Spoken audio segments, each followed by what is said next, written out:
well, today we'll be discussing What Dreams May Come, which was a film that came out in 1998, and it's about these two, what is it called? Sorry, this is the first time I'm doing this, so I'm a little nervous and everything. It's this couple, this married couple. One of them passes away. They're soulmates. One of them, the husband Chris, goes to the other side and finds that he, can't live without his soulmate, and so um, maybe you can explain it better. No, that's great. He goes into the Mhm, beyond, the afterlife. mhm.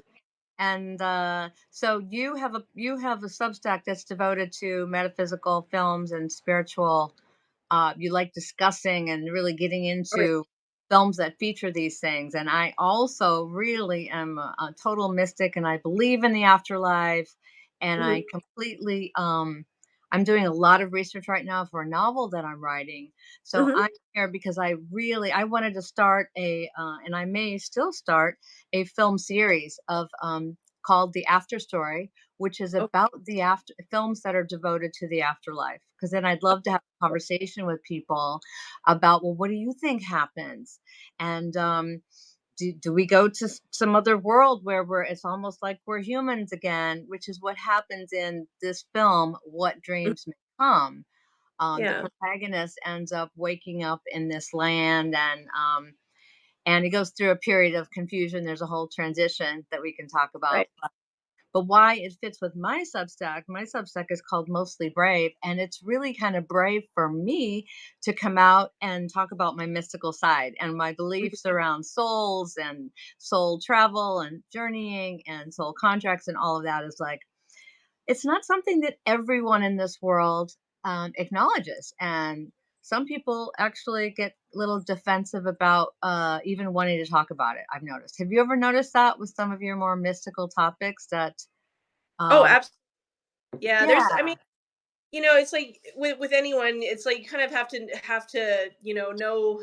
They say know your audience or know the people that you're talking to and stuff, because yeah, sometimes topics such as the afterlife, spiritualism, and discussing spiritualism topics and metaphysics, some people might see that as a little out there and a little woo woo. yeah, That's the yep, one word that, in the last, I would say in the last 10 years I've heard a lot of is the woo woo word. yes, And yeah, it is, to me it's like people that might not understand or might not be interested in that topic, or might just refuse to believe in it. And again, everybody has a right to believe in what they want to believe in, but there are a lot of people out there that try to discount what we're saying and stuff. So yes. um yeah, and I was That gonna actually that actually shows up in the story. Not to cut you off. Go ahead oh, and yeah, no, yeah, I was complete your gonna say thought.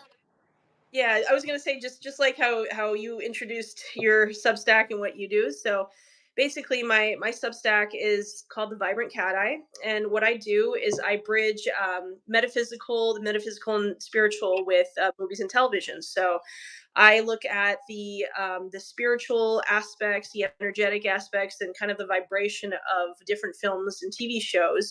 And the TV shows and films, they don't have to be like immersed or like be of the topic of being a spiritual film itself, although this film What Dreams May Come is one of those films that definitely touches upon subjects like the afterlife, near death experiences, you know um, the energies, vibration, all of that stuff. So I look at that in the different films, and what I part of what I do is I'm an intuitive, and so I read tarot, and I read oracle cards. And so what I do, what I'm trying to do with my Substack, as well as a little, like in the next month I'm going to be launching a YouTube channel. Actually, I've already launched a YouTube channel. I just have to promote it more. But I like to do tarot and oracle readings on fictional characters. Just I kind of love like, that. yeah, like diving deep into what's going on with the story. Like, for example, one of my latest posts, or a couple of my latest posts, I did one on what happened to Andy Dufresne and Red in the Shawshank Redemption after they went to Mexico. They went to Zihuatanejo and everything. That I thought that was, you know, I thought it would be interesting to, because I know that there's people like just audiences wonder about these things, and of course a lot of people want sequels to movies. They want to know what's going on with this character and or characters or story. And I think a way to you know do a deep dive into that and to figure that out without having to ask the the creators and the writers and stuff. You can look at, there's different aspects to look at too. There's the spiritual, or there's you got, so there's things you have to factor in. There's the what was the intention of the writers and the creators and producers that made whatever movie or TV show you're reading on, and also what was the spiritual, like what did the I guess what I guess the way I would word this is there's a way that when we're writing, the characters speak to us. Like what was like the spiritual purpose? What did spirit? What did the universe, and what did the character want to introduce and say about this situation? So I look at both of those aspects. I look at the intention of the creators, and I look at the side that maybe the creator has channeled and everything. So Mhm. yeah, because there's a lot that goes into it in a way, but it's all a work in progress and everything. And so there's going to be more posts that I post up on the Substack, as well as making videos on YouTube. So Yeah, great, yeah. great. We talked about you possibly pulling a card for one of the characters of the story, what Oh dreams yeah. become. So maybe we can get back into this story and how it touches us, and you can decide if we have Hmm. time to do that, because I think that's Sure. really fascinating. Yeah, Right. going for a Yeah, I forgot. walk. Right. Sorry.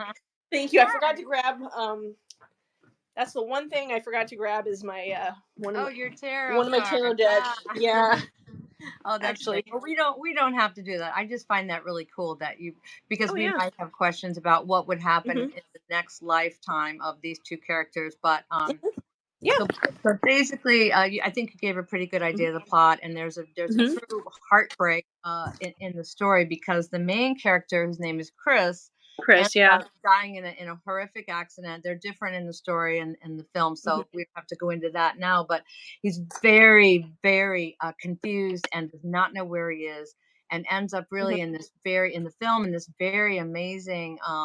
After a period of confusion, and there's a person there that is attempting to help him, a Hmm. guide, we would say, perhaps a soul guide, and it's played Yeah. by Cuba Gooding, and there's a wonderful character. And this character takes him to his own funeral and to his family's home, where there's a party going on to basically a wake, and Hmm. he thinks he's still alive. So the soul Yeah. has to go through this real confusing part. So this is one area that might not overlap with the near death experiences, because in Right. so many near death experiences they get pulled Mhm. back and they Yeah. decide, and they're given the option, but his body was too far gone and he didn't have that option. So Right. they have a different experience. But then he ends up in this afterlife world that he's told by the character, his guide, that he gets to really play here and kind of create Hmm. um, Hmm. his reality. And it's actually made out of paint, Right. which is fascinating and really beautiful in this particular film. So I found Hmm. that really stunning. The backgrounds and paint being a metaphor for Oh how yeah. malleable and how Yeah. the thoughts create the reality. That's right. It's interesting because I remember Cuba Gooding Jr.'s character was like, they say to paint your own reality, but you're the first person that I've actually seen, that uses real paint. So I thought that was really funny. And Yeah. yeah, it's interesting because in what you were saying about Chris not knowing he was dead at first, or at least thinking it's all a dream, and him passing away. A similar thing happened in the book, because we were also talking about the book last night, when we were going over what we were going to talk about tonight and or today. And one of the things that I remembered in the book, when I was listening to both the audiobook, I was kind of doing a combination of listening to the audiobook and reading it as well. Same. I went And back and forth. Yeah. Yeah, so when Chris in the book gets, he gets into that car accident just like he did in the movie.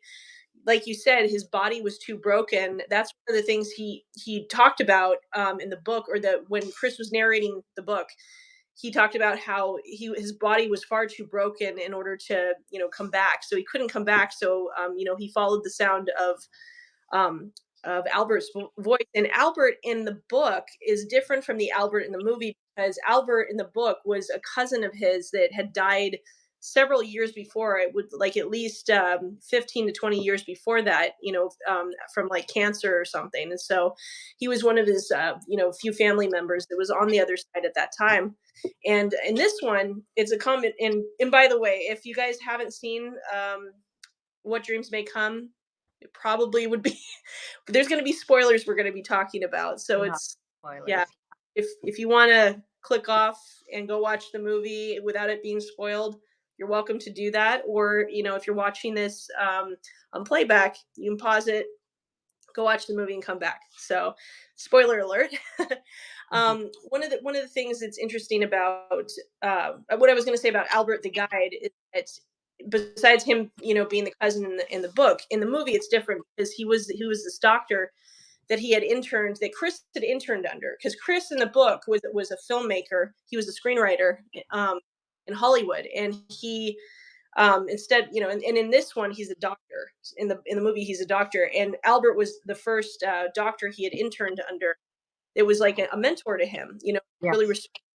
And so this the guide is actually, it turns out, like later in the movie, we find out that Ian, his son, because his children in the movie both pass away very early on in the movie. And it's one of the things that's really, weighed. Of course, I'm sure that anybody losing children, that's going to weigh really, really heavy on you and everything. So that's something that anyways, when his children appear to him, they appear as different people. They don't appear as themselves, of how they looked when they were in the body and everything. They Because appear. reality is malleable, they can even Right. change how they appear to each other. Yeah. So it's fascinating to me too Mhm. that they chose a mentor figure, like who gets chosen to really introduce you to things in the afterlife. And in Right. their experiences and other research that I've done around the topic of the afterlife, Hmm. it's very often someone who you instantly have a rapport with and that you feel comfortable with, so that Hmm. this person can guide you through. And I found that so touching of my Hmm. heart, that the children who had passed ended up Hmm. being the one to introduce this really stricken character to the next world. And Yeah. that was really, and it also gave another reason for the plot, which is I'd love to chat about his wife, because Yeah. Chris was really a soul mate. So if you've heard Oh yeah. about soulmates, they are often considered like really bound together at a very deep level, more ties between the souls, and they can often get we're going into reincarnation. They often get reincarnated together, or they meet, and they have an understanding, maybe not of memory of a past life, but their Mhm. binding is so strong that Yeah. Chris in the book cannot really just lean into this afterlife experience, which is actually very beautiful and very peaceful and gorgeous, because he's worried about his wife. He just Yeah. like that's the main theme of the story, is how Hmm. I've got to get back to her. I cannot keep going. I can't enjoy really like a heaven without her. And Hmm. so he keeps wanting to comfort her, and he can feel her grief is really Yes. intense. And so in the book they have a few instances of trying to connect with her and get her to experience him. He just wants her to know that he's okay, and she Yes. does not believe it. So you Yeah. were speaking earlier about how some people just cannot face this reality, they cannot Mhm. accept what happens, and he's Yeah. trying to break through that so Right. intensely in both the book and the film. Right. It It's interesting really because, got to my heart. oh, for sure, for sure. And that's interesting because in the book and in the movie, Albert talks about how strong the denial of Annie, because she's because that's the thing in the book. I mean, in the movie and in the book, the difference between the two. So like the movie kind of like it bases it more off of like it kind of leans more into the Christian mythology of the other side. The movie does, and then the book leans more into the theosophical and spiritualism side, which we'll talk about in just a Yeah, moment. yeah, right now. Tell Uh, tell us about your experience with that and how that oh um, yeah, shows up in the story. Is that, well, we can just say the author did tons and tons of research. I mean, there was probably 80 books on that list that he studied yeah, before taking on the story. So it's based in a lot of, what's the word yeah. for that? Grounding, or it's grounded in what's called, yeah. Yeah, it's around. Yeah, it's so the author Richard Matheson, who originally wrote um What Dreams May Come, he actually, so he did a lot of research, like Christine's saying. He did a lot of research by going through a lot of books on theosophy. And theosophy, what it is it's a branch of philosophy that does all that it can to figure out why we exist, like why we exist, where did we come from, what are we made of. It asks all those questions. And there's a lot of books that were written in in the turn of last century, in the 20th century. Like I would say the latter part of the 19th century going into the middle, like probably the first part of the 20th century, where there was this large movement, this large spiritualist movement. So there was a lot of people, doing, what is it called, doing seances. There were a lot of, medium. Mediumship. Yeah, exactly. But there were a lot of people that were a lot of skeptics. Like Houdini was like a really staunch skeptic. So there was a lot of people trying to discount, trying to disregard, and trying to, try to figure out how to see, like how, because he was so convinced that they were fake, that they were really fake and everything. Yes. But My husband, yeah, by the way, he might be on here.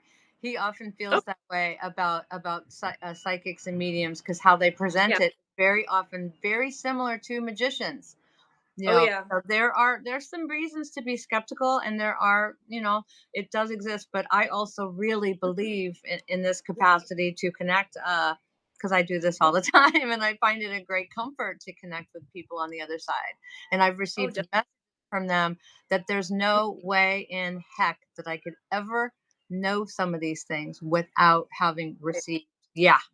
So Exactly. there's Yeah, personal validation, but that's not the same as a scientific method, nor can we really. I right. think by design, we're not meant to know, like how when each of us are born, we're Yeah, basically forget where we came from. right. It's like we all have amnesia, and that's, Yeah, that's what exactly. that's Amnesia. what I've that's what I've studied too. And not only that, as an intuitive, there's just a lot of things I'm open to, a lot of but you're right. When it comes to skepticism, you should always be discerning. Always be discerning, because I mean, there are a lot of charlatans out there, but there's a lot of like there's a lot of people who are just like really staunch in their denial of things, Yeah. and I like to remain open. And being open is basically being open. You're being open to receiving, to being receptive. Even if something doesn't completely resonate with you personally, it doesn't mean it's not real for somebody else. I've Yeah. had I've had experiences where I've had, what is it called? Not near death experience, of course, but like, I mean, if I did, I would talk about it. But hopefully that doesn't happen in this life, But anyways, I've had out of body experiences before, and just various times throughout my life. And it's interesting because, like, you still feel, like you're aware, like you're lucid dreaming, Yeah. and Conscious. The consciousness is still there. yeah, yeah. And And that's then what this story is saying, that, yeah, the astral travel, like these various things, you're still have a consciousness. right, exactly. Doesn't Uh, go away. right, and exactly. And the thing, yeah, what were we saying? We were talking about, oh my gosh. Okay, so yeah, we were talking about the because this was leading up to what we were talking about with what was it, Chris and Ann? Oh yeah, of Annie's denial of things. Like, Utter. She yeah, could, and that, and her being unwilling really yeah, to be open to his, not only all of his connections, and they showed this in yeah, the film where she could yeah, hear him a lot and yet was still yeah. so close to the to accepting this, that ended up creating a hell for her. So she Right. ended up in her reality, which was somewhat created by her Yeah. inability to believe in this. And then they truly are, in terms of storytelling, it's just the true disaster of, there's all hope is lost because she is in hell. Do you want to speak about what she does that causes her to be in hell? Oh yeah. So basically, Annie, partway through the film, when Chris is doing his thing and exploring the other side with Albert, they get news that Annie's committed suicide, and so in the movie, like he gets news from Albert that who comes to him and says, we're going to go through something really hard right now, and he says, Annie just, he said, Chris, Annie died.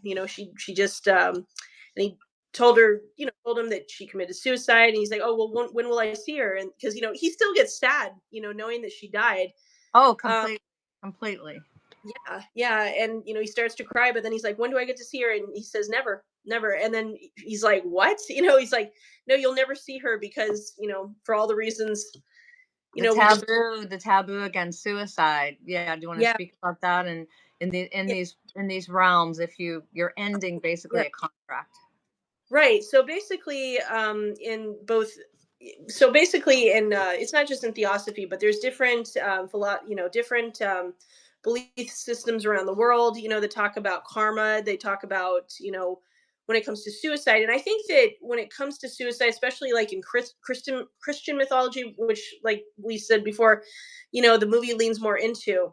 In this realm, as far as or in this story, basically, it's not even just in the story, but in general, there's this, I guess there's this idea that if you and this is what feels right, this is what feels like resonant with me and everything, is that basically when you kill yourself or when you commit suicide, you are breaking a contract that you made before you came here, before you came to this incarnation. And if you're doing that deliberately, and it's like it's there's a saying that it's a permanent solution to temporary problems. Right. And yeah, when you do something like that, you're not only affecting yourself and your family, but everybody that you would have met, that you were meant to meet, years down the road. Like if you had 20 years left in this incarnation and you ended it prematurely, the people that the people that you would have affected now have, like, now their guides have to work overtime in order to bring in new people that would have been that have maybe the same energy as you or something. It doesn't have to be that, but that's Well, one thing. all the agreements that you made. So we're talking about a bigger topic here of when you're Right. in a place between lives, which is something that I'm very obsessed with right now. I'll just Yeah. back a little about that. I'm Yeah. writing a book that's told from the perspective of my soul, and so this idea of where we come from before we get reincarnated, that we take on certain roles as well Yeah. as certain challenges, and why? Because we're here for learning and we're here Right. for evolution. And this is called even Earth School. Like Hmm. I have a really nice school that I get to go to right here. Oh. I'm so Oh yeah. grateful. So grateful. But wow, the pain that we've suffered, the trauma that we suffered, the difficult relationships, the difficulties we encounter with whatever our goals are, it seems like Mm-hmm. something always gets in the way. Am I right? Like something shows up. Yeah. But those many of those things, especially the big ones, are prearranged. Um, Right.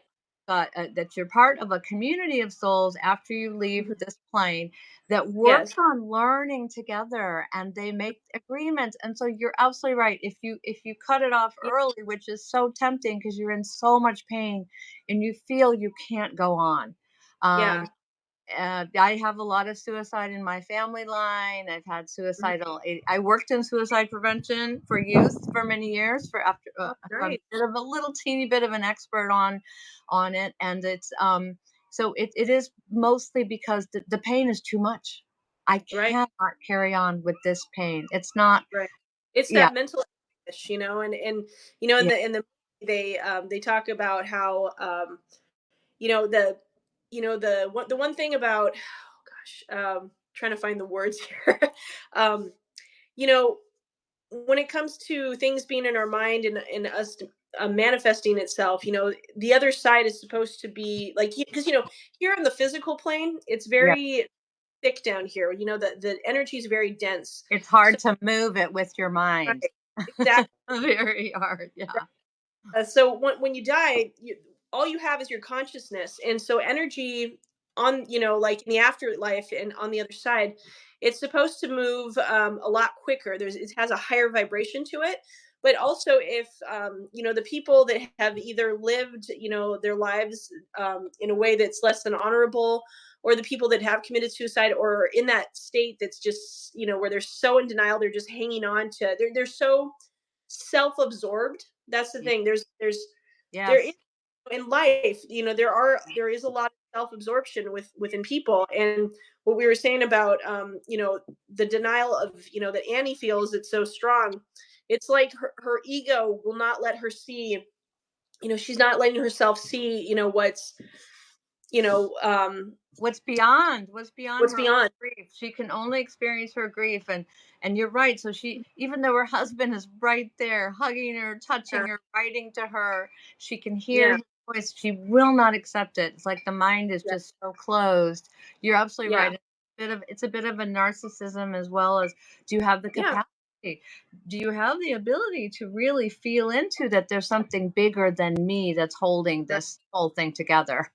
And it's exactly. hard, especially if you've been brought up in certain, like, oh my goodness, there's a lot of folks on Substack that were brought up in religious cults, Oh or yeah, like the programming we receive from our culture, whatever it is. But some of yeah. it is very much against any sort of mystical ideas about what Hmm. might be going on here. It's like, no, because we have a real science, and I call it the religion of science. Like, yes, you Yeah, can believe it, but wait a minute, there's something missing from that whole scientific method, which is the mysterious. Like, they don't really, they try to exactly. nail it down, but it's kind of silly because we don't know this yet about the afterlife, but it sure is Right. fun playing with it.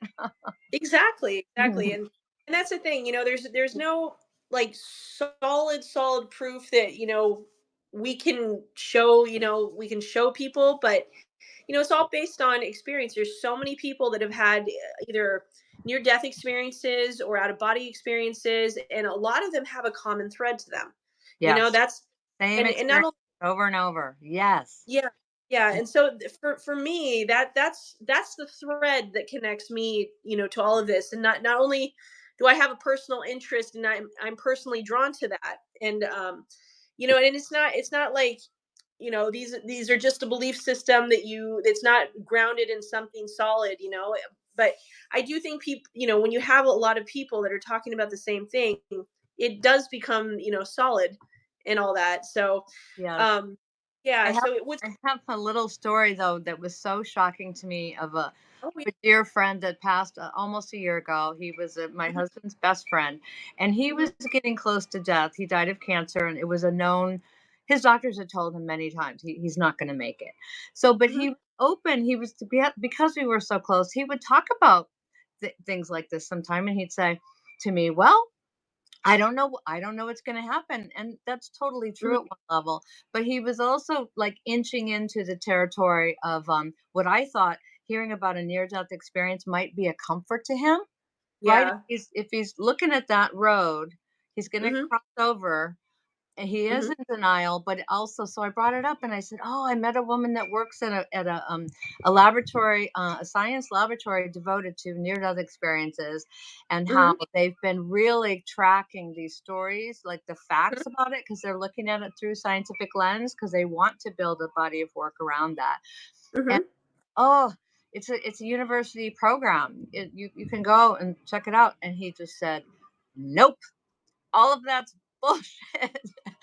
And so it's kind of like exactly what, and I felt my heart was a little bit broken because here I was really, I was hoping that that would be a shared, a common ground that we could talk about this, that, Yeah, but perhaps it was just too scary. It was just too scary. It was too close to him and he didn't trust it enough. And so it right. really, it was hard to hear that no.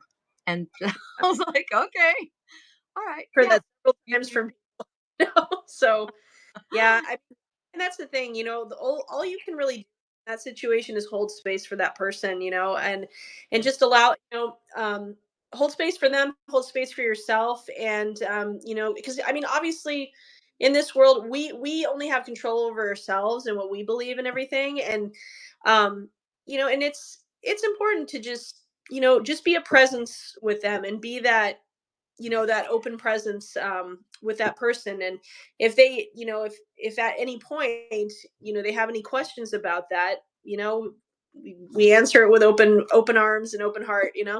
yes, right. And Yeah. try to be accepting of Mhm. all the different ways of experiencing this. So yeah, and I think that the our character in the book, he would Chris, our protagonist, was really, he was unwilling to accept this in his wife. He was just Yeah. he's really a classic hero in the Yeah. sense he's going to do everything in his power. He Mhm. is not going to give up on her no matter how close-minded she is, how even though Right. many people had told him, "No, you'll never be able to convince her that it's you, that you're both alive in this Yeah. afterlife world. You cannot do it. It's not going to work." And then Yeah. he, a dog with a bone, he is not going to give up on her. And then Right. there's really beautiful kind of a release that happens. Mhm. That part really I found very moving. Did you find that moving when When he he, joined her. yeah, well, Yeah. yes, he does. He gets to where Yeah. she's created a little bit of a hell, which is based on their home, that they Hmm. live together, but Yeah. it's really devastating and dark and broken and nothing works and she can't Right. stove. I mean, yeah, a lot of basic things that she thinks she's still alive. Yeah. And Yeah. It's interesting because that thread of Chris, not taking, not what is it called? Not taking no for an answer and just going, re- yeah, knowing that he needs to go and find her and try to bring her back and everything. Even, that part, like where she is in that, like stubborn denial. His stubbornness, he's just as stubborn but in the opposite way. He's stubborn in the opposite way. Like he's like, no, no, no, I'm gonna go get her because I remember he was saying to Albert in the movie, and his Albert was saying, "It's never been done. You can't go get her." And he said, "It's not about." I forgot the quote of what it was. He said, "It's not about." He said something about it's about not giving up. That it was like you could see that determination with him, and yeah, he was willing by joining her and by understanding at least if both in the movie and in the book, like understanding that what is it called, um not giving up, and just he was determination, or yeah the, he basically did a sacrifice. And prior to this, right, he was willing to, because they told him, if you go yeah, in the house with her, yeah, then the energy that she's created in her yeah, own living hell, which yeah, your thoughts create your reality, yeah, i- in this story, that when he goes in there, he will be susceptible to all of those beliefs that she has, and that he will forget who he is too, and that he right, will utterly, basically, no chance of going back to his heaven on earth that he had been in. right, And right, prior to doing this, though, and this really is the turning point, the most beautiful, I think, so well done in the story. yeah, Prior to this, and he's given up with his determination of convincing her. Do you remember this, Elena, where yeah, he's been like, "I'm here, it's me." He finally gives up and he just says, "Thank you for all these moments." And he reminisces about their love and their passion yeah, and their times and the unique beauty that they shared in their lives. And then right, he right, started getting a little glimmer, and then he basically is like, Well, how did it happen in the movie? Well, He kinda yeah. Well, that's what I was trying to get at too. Is that you know, he had all these warnings from the people, from the souls around him, like Albert, and in the movie at least, the Albert kind of came into two people. You know, there's Ian, and then the actual Albert that was the tracker. You know, they both warned him. You know, basically, you know, you're going to cease to exist. You know, I mean, they didn't, not for cease to exist. eternity. Yeah. Yeah, yeah, they were basically saying who you are right now, and like, you know, the happy vibration that you are, it's going to cease to exist once you go in there. And I think that's what he knew. I think he knew that that would be the case, but his love was so strong for her, he was willing to, you know, not to cease to exist, and to go in there, and you know, like, even if he couldn't convince her, he was content with joining her, because that's how much he loved her. And what you Right. were saying just a little bit ago about how, you know, he said thank you for, you know, for sharing yourself with me, for sharing your soul, your body, everything about you, and thank you for our beautiful children, for, you know, home, everything. And then he knew that he was going to disappear within that second, and it took like that spark, you know, of him willing to just let go and go Mhm. into that darkness for her to wake up, you know.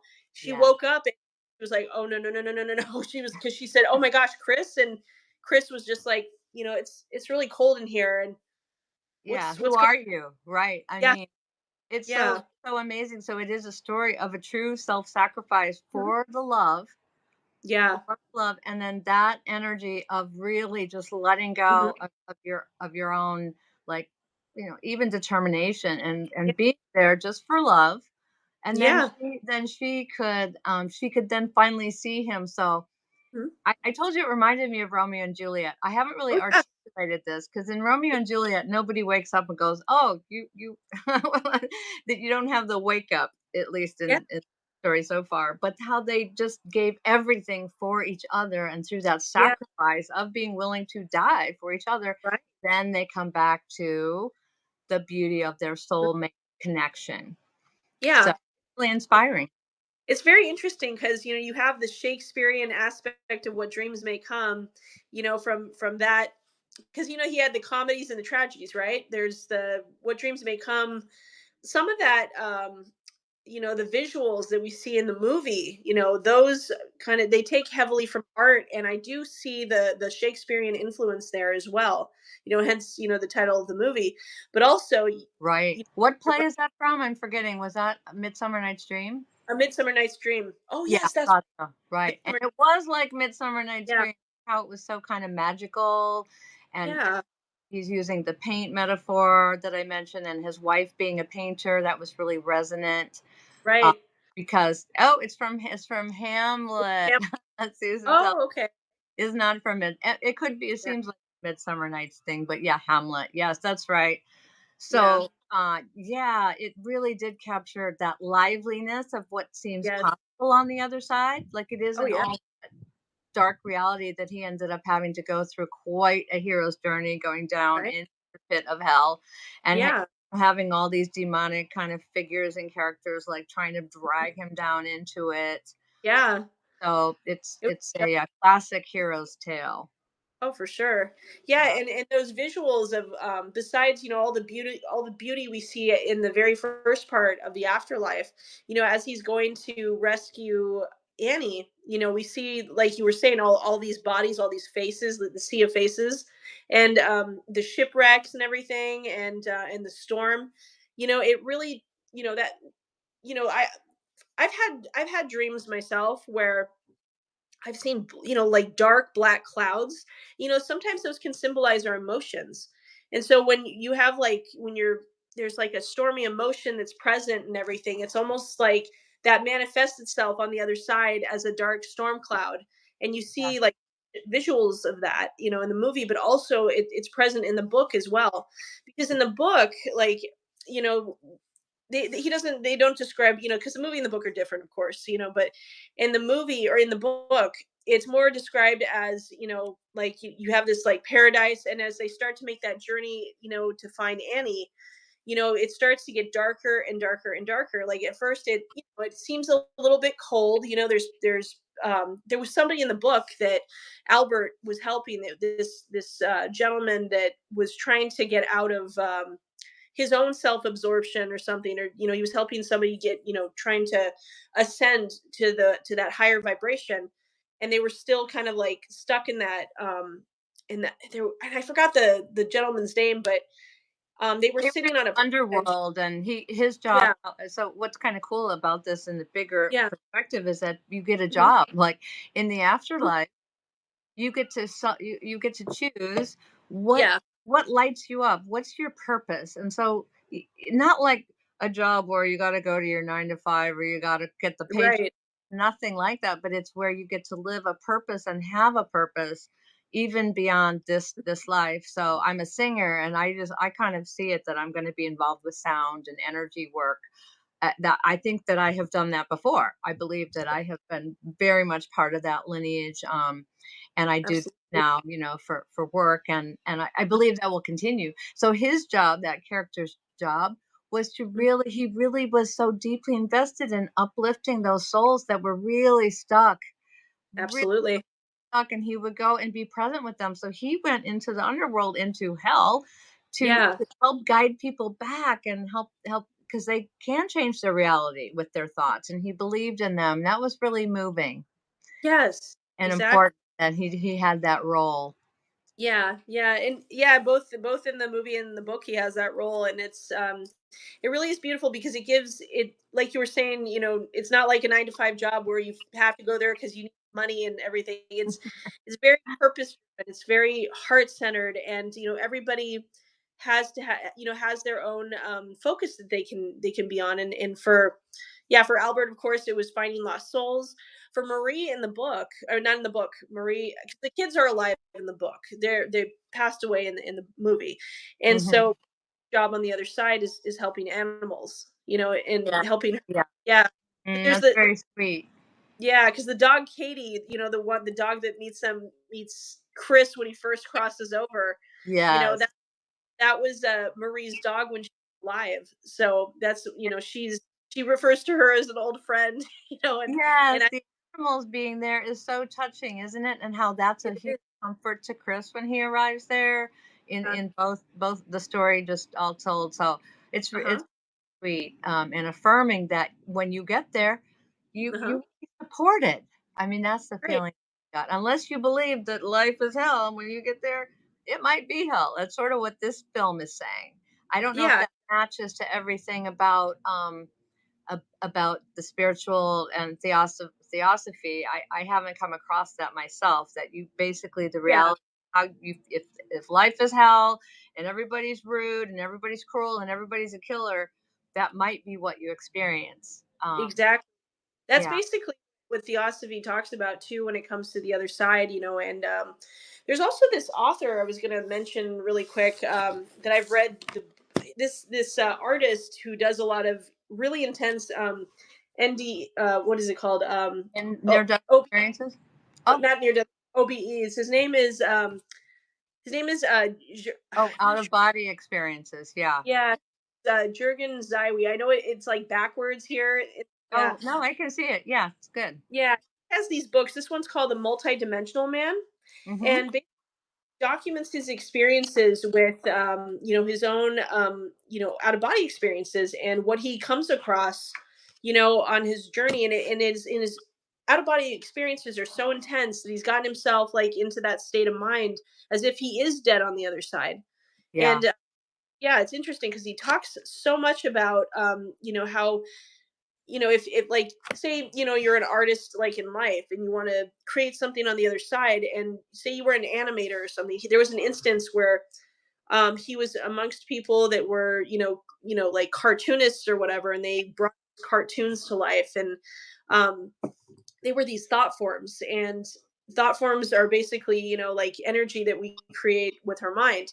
And there's certain they call them tulpas. I think that's one of the that's not exactly sure. I have to go back and look at it, but tulpa is a basically it's a thought form of it could be just like a mass of color, or it could be anything.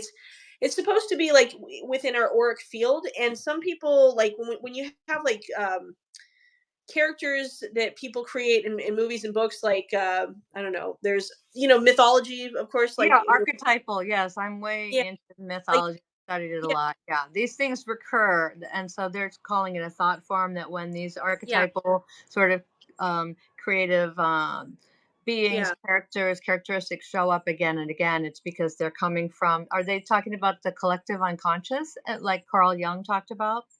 Yeah, well, something like that, archetypes, but also there's like characters like Bigfoot and Nessie, and all these Yeah, different. And it doesn't have to be mythic, part mythic of characters. Yep. Hmm. yeah, like mythical beasts and everything. Mythical creatures. Yeah. And they exist somewhere on some plane. And Sylvia Brown actually does talk about this in one of the books, The Levels of Creation. Um, Hmm. and yeah, she was talking about how like all of these different creatures do exist somewhere because they form in the mind, and the Yes. mind has to, this energy has to go somewhere. Like once it's created, because energy can't be created or destroyed, right? But there I was going to say there's like a collective humans. The more like a mass or a collective of humans puts energy into a certain being, it Yes. manifests, but it doesn't like Right. fully manifest, of course, but And it could be in like a multidimensional yeah, quantum reality side by yeah, side. Have you ever read American Gods by Neil Gaiman?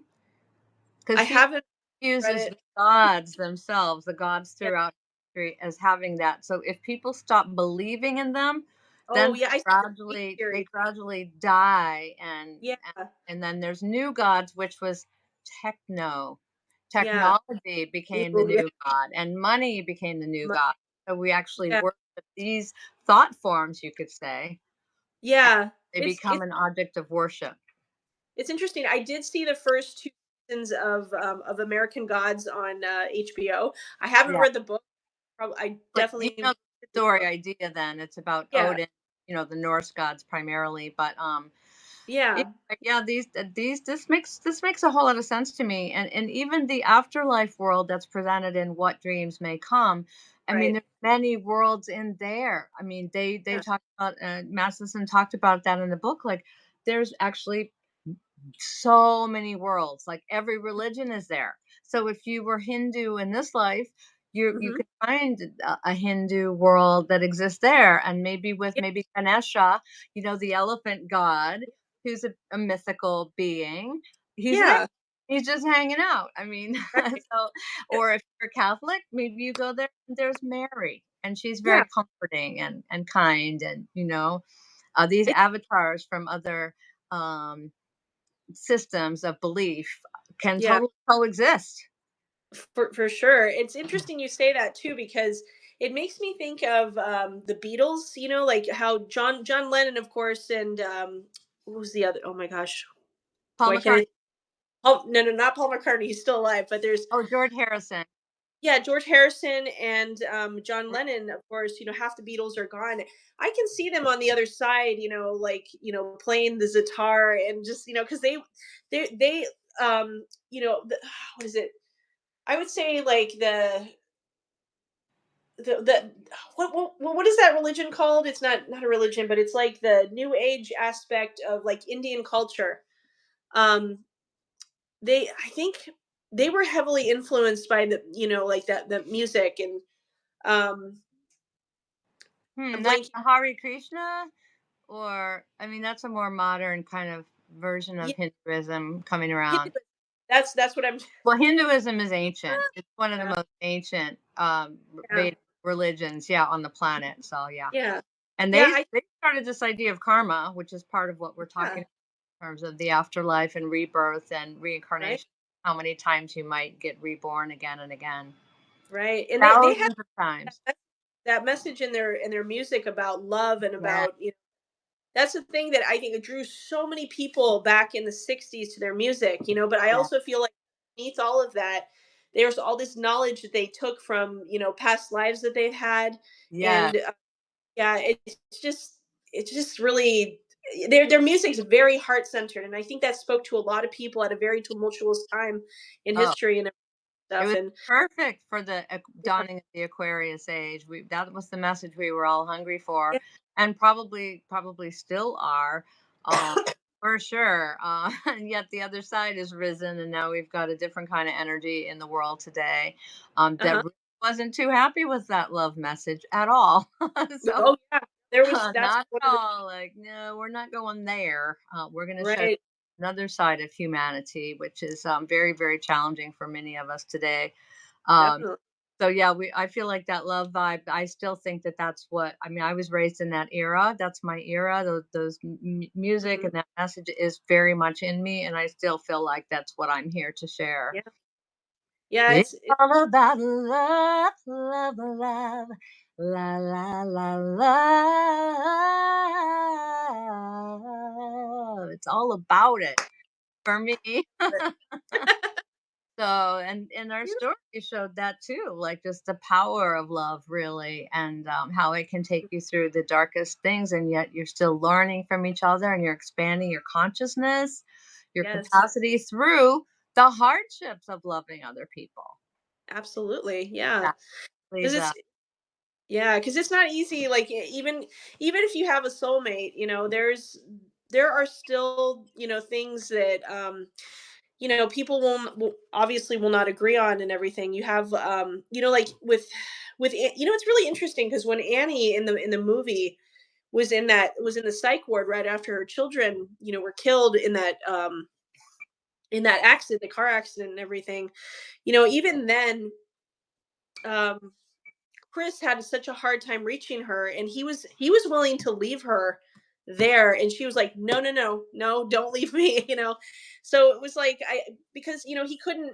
Part of him in life didn't want to get dragged down, to where she was right. at, and so Yeah. but it was a catalyst. That whole situation in life was it actually added to the energy of him, because Ian, the son Ian, who was in he was in the Albert suit, right? He looked like Albert. He was saying, when you find mom, you bring her back, and remember. And he told him, remember what happened, or remember what you said to her when That after you we would never leave. yeah, Yeah. yeah, Right. Here they ex- are playing that out even in the afterlife. yes, Yes, that loyalty and devotion, that exactly, soulmate, even if they're going through hell together, which yes, they yes. did multiple times, losing 2 children, that is Oh, losing all your children. That's an absolute hell that was oh, shown. I mean, I can't even yeah, imagine the pain of I that. I And to can't either. I don't survive even. that, right, and she didn't want to, and she had danced with suicide at that Yeah, time. So we yeah. got to see it was really a foreshadowing and a mirroring of the big finale of the film. Hmm. So it really Yeah. was so beautifully constructed, and I found it very moving, and I really appreciate being able to talk about it with you here today. It's Sure. really Yeah, me good. too. Yeah. Did you And I'm want to pull a card for where they might be now? oh, yeah, Where's Chris and wouldn't that be kind yeah, of fun? I love how you do that. yeah. I really likes So to check into what might happen for characters that we can't see because there's no sequel. of course, yes. So I've got the inversion tarot here, Okay. and I actually, yeah, and it's gonna pull a card from the Oracle of the Radiant Sun. So I'm gonna open that one too. And I like what John said down here. That was the point in the movie that he finally was listening to her pain. That's and that's the thing. It's like he was listening to, because Yeah. yeah, because even with that's the whole thing about him being there with her, whether she was in pain or whether she was in a state of bliss, he was there with her. That was the point, you know. Yes. Yes, absolutely, John. And that willingness to Hmm. just yeah, be present. I mean, it's in the marriage vows, right? Thick or thin, till death do us part. But His there heart, exactly. on that. Yeah. But So yeah, very yeah, motivating. yeah. So what was the question you were going to ask about? For you to pull a card. Yeah, for the with the card is there like a Where space? We got a little hint of where Annie was going to get reborn now, but let's draw a card just like where are Chris and Annie now in their soulmate love. And their soulmate love. Okay, so How does that sound good, or do you want to shift it? Feel free. yeah. Well, let's do this because this we're talking specifically about the movie, right? Like No, we're there. no, I'd say the story, their Just story. Yeah. okay. So just the collective of their story, right? The Yes, book. And, their story, okay. right. Could be even Okay. asking spirit what spirit wants us to take away from Yeah. their love story. Like Oh, how, good. yeah. Yeah. Let's do that. Okay. Okay. All right. What did? Oh, achievement is one of Oh, the cards, and cool. that is, so there's astrological components to these specific cards. This one Oh, is sun, sun in Aries. Yeah, I think it's sun. No, it's sun in Virgo. I gotta look it up. Anyways, achievement is the one. So it's like doing the way what I see of that, like what I feel from that is doing what others say is impossible. That's right. what I'm taking that card. So it's like doing the impossible, going into the, and this is also part of my what my Substack is about, is going, not only going into the depths of storytelling, but also you know yeah, it's also about digging deep into into creation, into the truth of things, and just really unearthing what's in there. That's what I like about what Chris did. He really just, he, how do I say this, he was willing to go not just to the depths for Annie, but willing to do what others said was impossible, and then some, and then going like further and further and further and further into that, you know, Yeah. where Yeah. everybody's possible. He's like, oh yeah, watch me, watch me. I'm not gonna Yeah. show you that it's not that, I'm gonna dig up things that you didn't even know existed. That's Yeah. how I see Yeah. that. Totally achieved. Just yeah, it's an achievement of courage, which Yeah, my deck is about developing that or trusting. So he yeah, trusted inner guidance. He trusted his knowing. He yeah, trusted fierce love, and he uh-huh, trusted that this is what he just had to do. Like he yeah, was didn't have a choice, really. yeah. Let's see. And what was that? It just, my mind just erased what. Okay, What yeah, what what spirit want us to to take take from away. their story Yeah, as and I was asking first like where are they now, but maybe that's less important than what spirit wants yeah. us to learn. So yeah, it looks like. Hold on a second. I'm gonna open this book really quick. This is really interesting. I just, all three of these, you can't make this up. All three of these are 10 cards right here, and they're all in. I Yeah. got I got to put my glasses on to see this here. Okay. Whoa. So we've got the So, achievement card. achievement. Uh-huh. Yeah. Yeah. So we got the achievement card. I like what John says here. If you're Chris, you never give up. You literally invent whatever reality you have to in life. I love that. Thank you, John. Yes, That. that's our takeaway for us is we Yeah. can create the reality that we want Uh huh. not only in the afterlife, but Yeah. right now with our thoughts, with how we see things. Yeah. Yeah. That's my Door really quick because the person. Oh. I'll be right back. Just two seconds. Oh wow, I love it. This is live live isn't it so cool to look use tarot as a tool for understanding the mysterious or the unseen elements of this. I'm Yeah. back. Okay. Yeah. Okay. Okay. So Sharing the then, coolness of what you drew. yeah. So then there's also the riches card is another one that I just pulled. Oh, So yeah. it's like riches. What I'm taking from this is raising your vibration, getting into that higher mind, and seeing the abundance that exists there in Hmm. reality. Yes. That is Yes. cool. And then Absolutely. Yeah. yeah, Love it. Love it. and yep, and then there's organization, and what I take from this one is, and then this one's Mercury. I've got to look up that one because Oh, and can you this be you can't do this until you grow a third hand, Elena, but can you hold up that card so I can see it? It has some oh yeah. really cool elements of oh Hmm. wow, it even looks like a bit of how it's split, that there's Yeah. the darker world, and then here's what you're bringing to it. Yeah, exactly. Yeah. So, oh yeah, these are all in Capricorn. Yeah, this was the Capricorn sign. I'm thinking like, is I get sometimes I get Capricorn, this sign. Sometimes these signs like, excuse me. Oh my gosh, sorry. Sometimes these signs like Oh yeah, they I don't have those. I don't have those all memorized.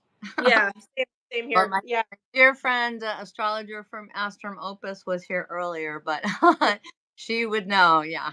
Oh yeah, for sure. So these are all in Capricorn, which is really interesting, and they're all tens too. And tens have to do with achievement and the at least in astrology, tens are like the house of it's a house of like your public image. It's like the world, showing yourself to the world. And this one's in this is Saturn in Capricorn, and then this one is Sun in Capricorn, and this one is Mercury in Capricorn. So there's you put these together, there's like a very grounded message, because again, the Mercury is the messenger. There's a Yeah. very, Right. you know not only digging deep but really unearthing all of that knowledge and bringing it to the surface. So I do feel Yes. Woo! that I'm getting this is what the I'm getting a huge insight from that.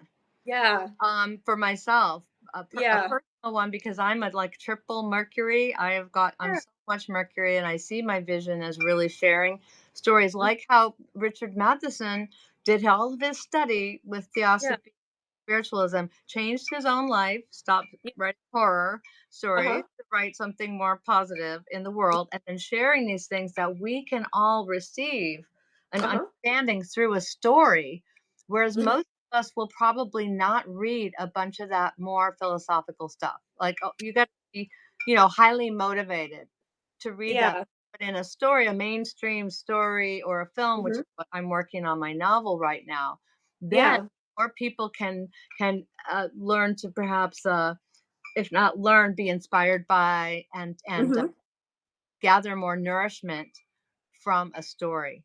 mhm, That's yeah, kind of what I got from what you were saying. Is that right on about the mercury element? Is that what you does that fit what you took from it? yeah.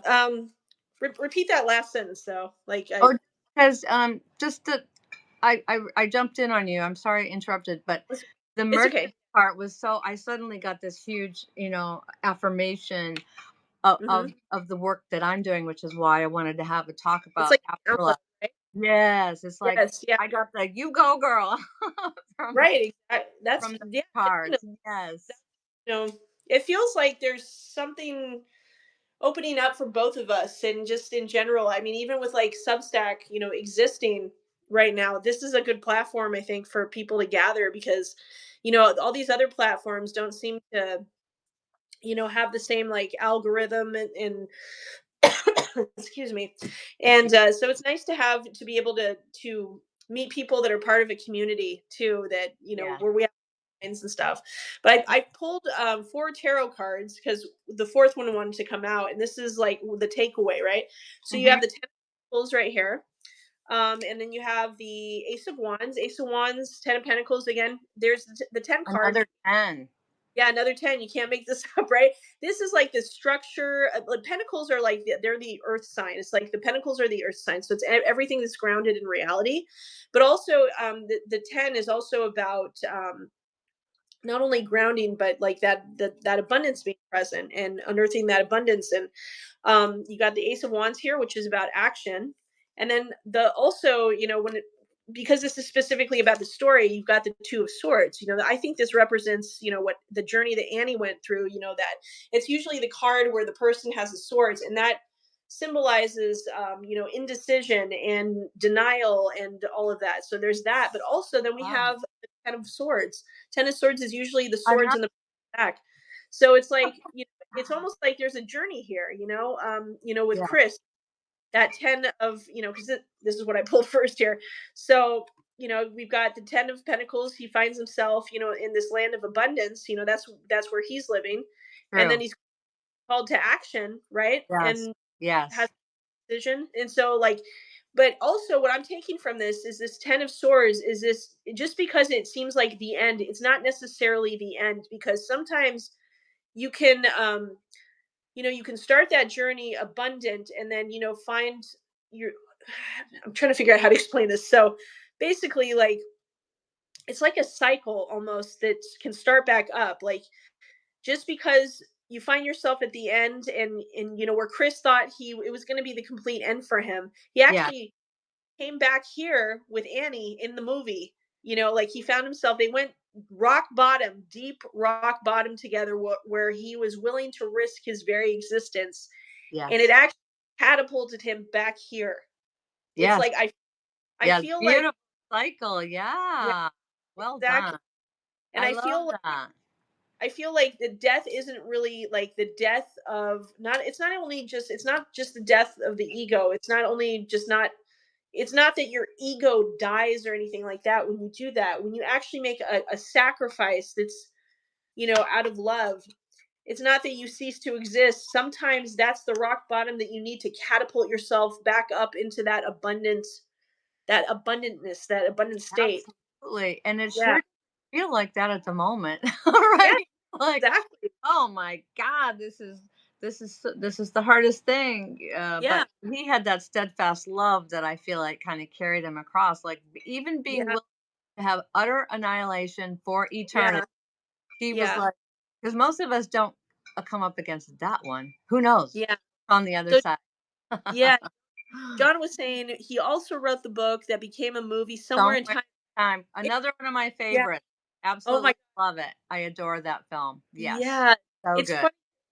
I haven't seen the movie yet, but I was looking at Oh, a clip on YouTube of that movie, and I thought, is yeah. that the one by Richard Matheson? Because that was actually one of those books that he wrote after he stopped doing like his and we could probably do a part two to this conversation, I think, because I know we're running out of time here Yeah. in a bit, and Totally my phone is about to die. But I was gonna say that was one of the movies that I need to see, and I love time travel. I love the idea fine. of different realities, and going across time, and also different dimensions, and what's outside of our universe, what's in the multiverse and everything. And that's what I mean. Thank you, John, for bringing that up, because I Yeah. I definitely Yeah. would love to Oh, thank you, check John. that out.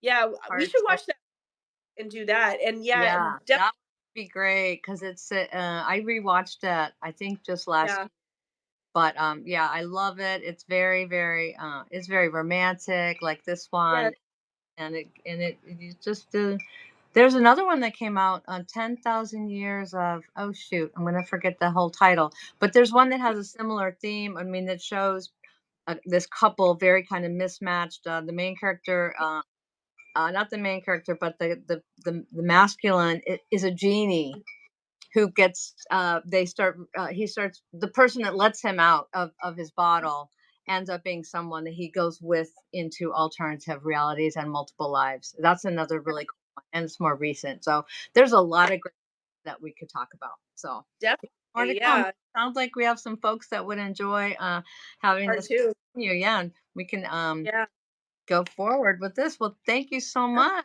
Just a lovely yeah. Thank you, conversation.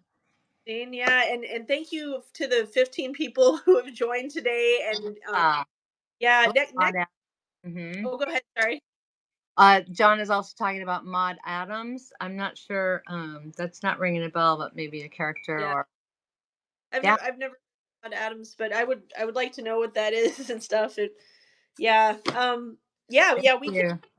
question and answer with excuse me. Oh my gosh, I am getting over a sinus infection, so if Yeah. I sound congested, that's why I'm Oh, I congested. see. That's right. I'm sorry. John is clarifying that somewhere in time based on a real person called Maud Adams. Yeah, I remember Mod. looking into that, and there's photos in that hotel because it takes place in a certain hotel. Um, Yeah, cool. Well, thanks, John. Love your support, and thanks Yeah, for showing thank up. you. Thanks to everyone. Yeah, Come on, I hit the hearts a bunch of times here. yeah. They don't. Oh There they go. This is yeah, there we go. a treat. Right. So, thank That's you. We were cool. brave. We were very brave, and we showed up live for the first time ever.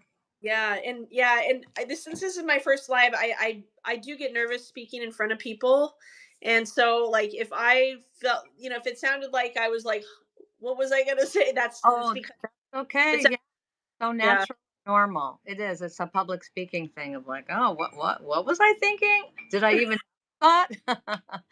Yeah, I get Right. many because I'm so passionate and Mercury's just jumping all over. So I am sure that I interrupted, which I would not No, have you're that. My you're love, my wish. yeah. Thank No, you, I'll thank you, feel free to Lori. jump in. Yeah. And all right, Yeah, thank uh, you guys. Yeah, I'll, and yeah, we'll see you guys maybe ooh, like it's a we'll new be moon. yeah, great. Yeah, Yeah. we could Yeah. put around a full moon or a new moon too if we wanted to. Yeah. Oh, great. All Yeah. right. Yeah, Let's talk let's about it. discuss like in a little bit like what date we can do this on and stuff. So, Yeah, we'll yeah. announce it. All right. Thank All you right. all. Made it really fun. Glad you were all here. And thank you, Elena, for You're hosting this. welcome. Lovely. Thank Take you. care. Take care. Bye. All right. Bye.